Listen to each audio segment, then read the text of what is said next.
Hi Team, hoy vamos a ver los famosos principios de diseño de software, más conocido como Solid. Eh, bueno, empecemos primero por el principio eh, Single Responsibility. Básicamente la definición de este principio dice que una clase debe tener un solo propósito y no debe tener excesiva funcionalidad. Entonces, para este ejemplo vamos a crear una clase Circle.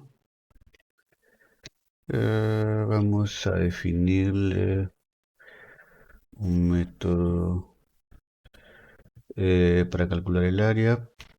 Eh,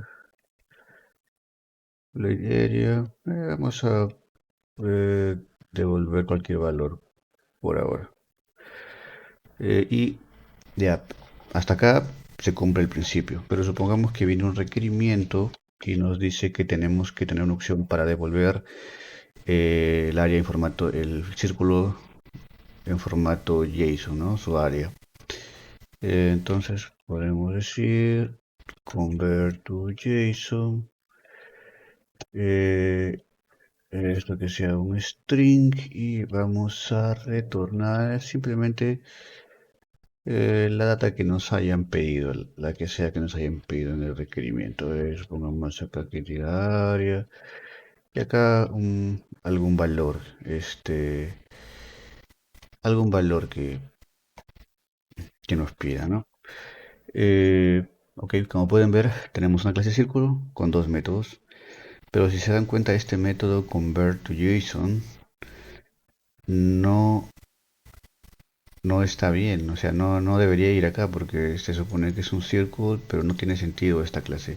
Entonces estamos llenando el círculo de responsabilidades que deberían estar en otra clase. Vamos a corregir, vamos a corregir esto y para lo cual vamos a tener que crear dos clases más. Ok, para esto vamos a separar, por ejemplo, esto en dos clases. Vamos a sacar este método y creamos acá un class, por ejemplo, que se llame JSON Printer y le podemos meter ahí el método que antes teníamos. Ok, entonces con esto tenemos implementado ya lo que sería Single Responsibility, que cada clase tiene un solo propósito. Ok, ahora pasemos al siguiente, que es Open Close Principle.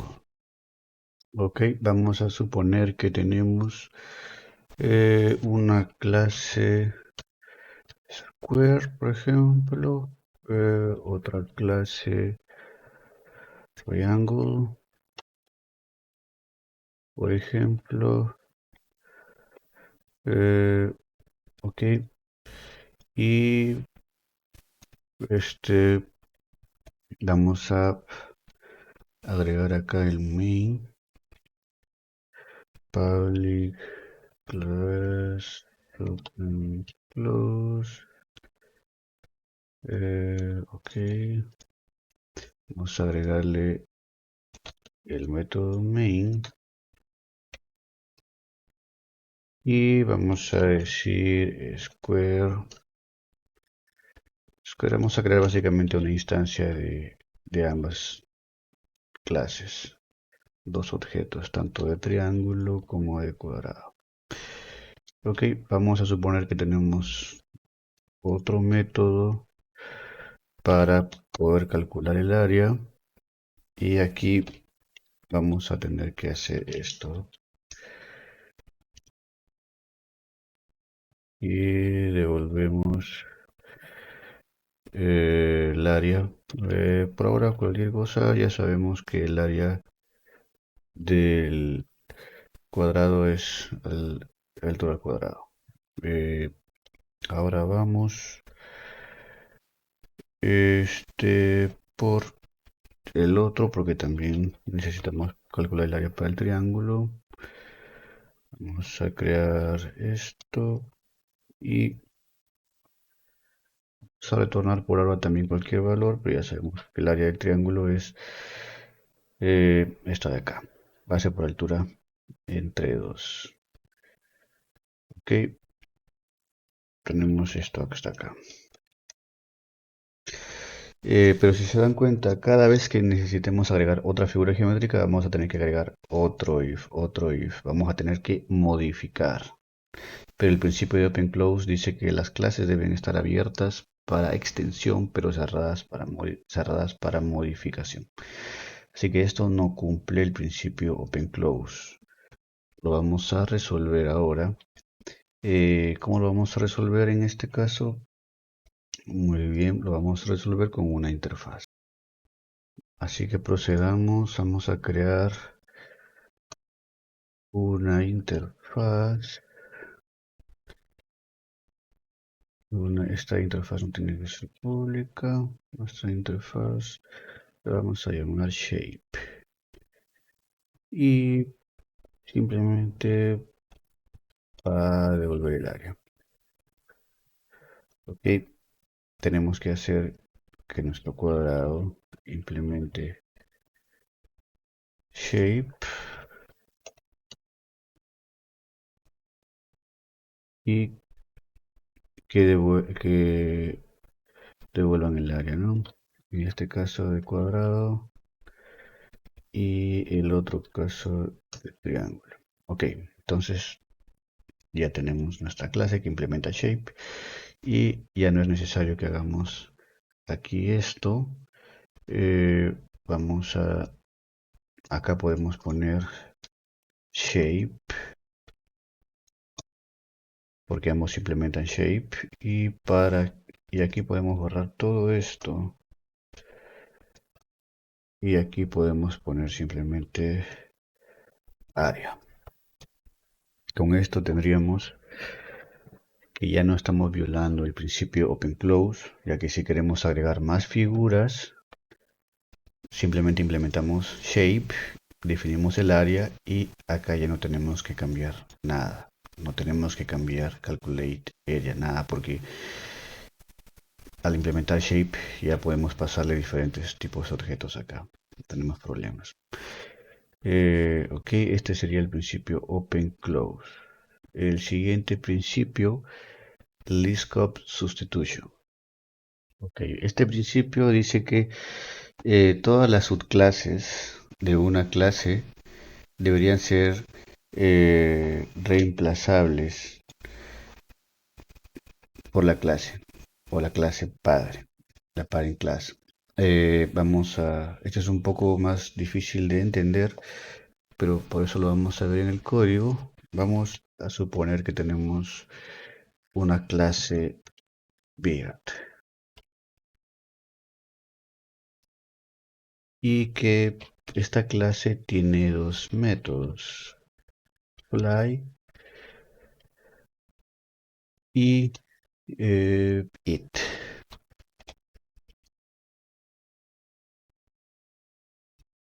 Ok, vamos a también suponer que tenemos dos clases más, eagle, que vendría a ser águila, que extiende de beard.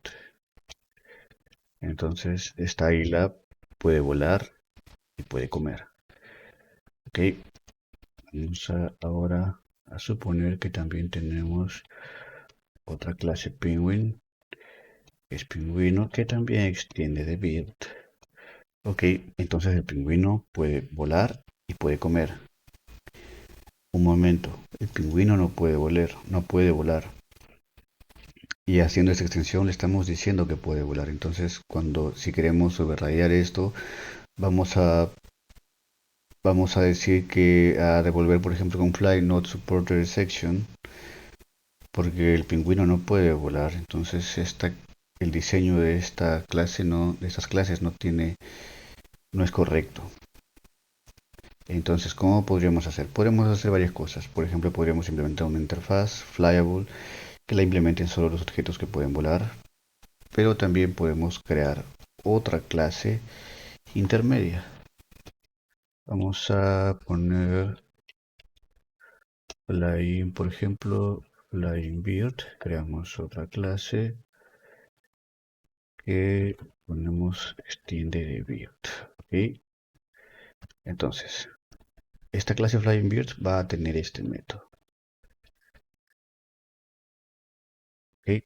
Y vamos a cambiar que eagle extienda de flying bird. Entonces, eagle puede volar y puede comer. Y ahora pingüino se queda solo con bird. Pingüino puede comer, pero no puede volar. Entonces estamos respetando el principio del least scope substitution, en el cual, como pueden ver, tenemos comportamiento correcto. Vamos ahora a pasar al siguiente principio. El principio de interface segregation nos dice que no debemos forzar a las clases a implementar algo que no pueden hacer. Ok, vamos a ver de qué trata esto. Vamos a suponer que tenemos por aquí una interface, la vamos a llamar iWorker. Y vamos a suponer que tiene varios métodos como un tea break para que puedan tomar su té en su descanso, un void purge, también van a poder ir a almorzar y un chequeo de aceite. Ok, vamos a suponer que tenemos una clase human worker y va a implementar iWorker.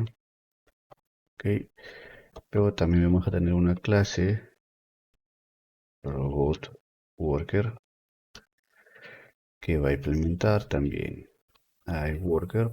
Bueno, la interfaz nos obliga a implementar sus métodos y que vamos a poner ahí, aquí también.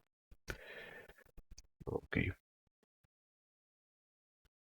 ok, entonces con esto, ¿qué problema tenemos? ¿Qué problema salta a la vista? Que no tiene sentido que un human worker tenga un método para recargar baterías, o que tenga un chequeo de aceite. Tampoco tiene sentido que un robo worker pueda ir a tomar té, pueda ir a almorzar. Es incorrecto. Entonces, aplicando este principio, tenemos que dividir la interfaz. Ok, procedamos. Vamos a sacar esta interfaz de acá. Vamos a llamarla iHuman y vamos a dejar solo lo que puede hacer el humano, que en este caso es tea break y lunch. Ok, aquí vamos a crear otra interfaz que pueda hacer solo lo que es un robot, un research y all check. Entonces, human worker va a implementar a human, eliminamos estos, entonces quedaría así. Y robot worker va a implementar únicamente iWorker, porque no tiene sentido que implemente T-Break o Latch. Ok, tenemos aquí el principio de interface segregation. Ok, pasando al siguiente, dependency inverse. Este principio nos dice eh, que los componentes deben depender en abstracciones y no en concretions. Ok, vamos a ver de qué trata este método. Ok, vamos para este método, para este principio, vamos a suponer que tenemos una clase ser DAO, poniendo, y que tenemos una implementación suponiendo una base de datos MySQL. Ok. Vamos a hacer el constructor.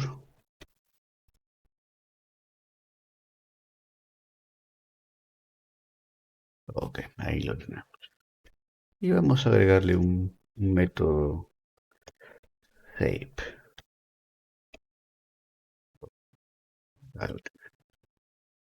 Creamos la clase MySQL Database. Ok, ok, aquí lo tenemos.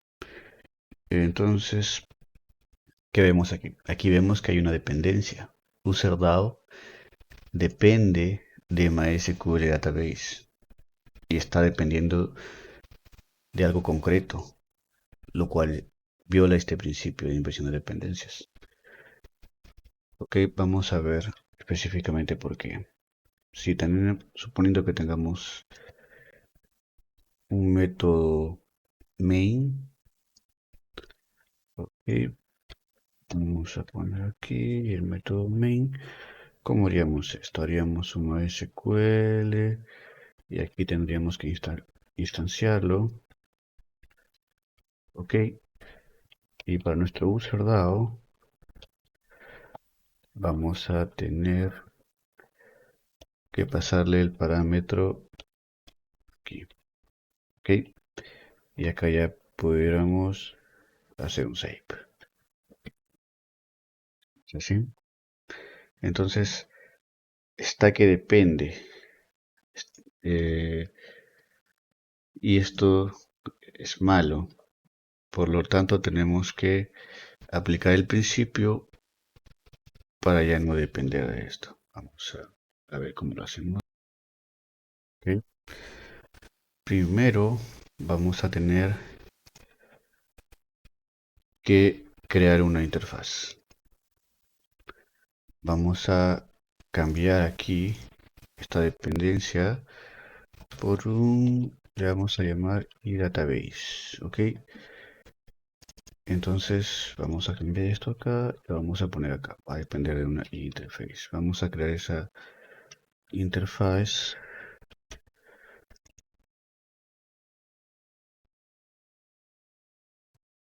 y vamos a ponerle el método save. Ok, entonces ya no está dependiendo de MySQL directamente. Pero a nuestra clase MySQL le vamos a poner que implementa database. Ok, aquí vamos a tener que ponerle el método y va a cambiar acá también. Aquí ya no vamos a poner de esta manera, vamos a poner aquí iDatabase. UserDAO tiene un iDatabase. Con esto hemos cumplido el principio, pero no lo puede, quizás no se puede ver de manera directa, pero vamos a ver cuál sería la ventaja. Suponiendo que queremos hacer un cambio de base de datos de MySQL a Mongo, entonces tendríamos que venir por aquí, crear MongoDB que implementa y database. Obviamente tenemos que hacer el override de save. Ahí está. Y acá el único cambio que vamos a tener que hacer, vamos a comentar esa línea, igual y database, igual new. Aquí ponemos Mongo. Y todo sigue funcionando. Aquí si tuviéramos nuestro método save, ahí está. ¿Ven cómo es de fácil cambiar las implementaciones? No se rompe nada. Tenemos el principio de dependency inversion. Depender de abstractions, en este caso de la interfaz, no de concretos, en este caso estas clases. que son concretas, no podemos depender de esto. Y estos serían los principios SOLID. Eso sería todo.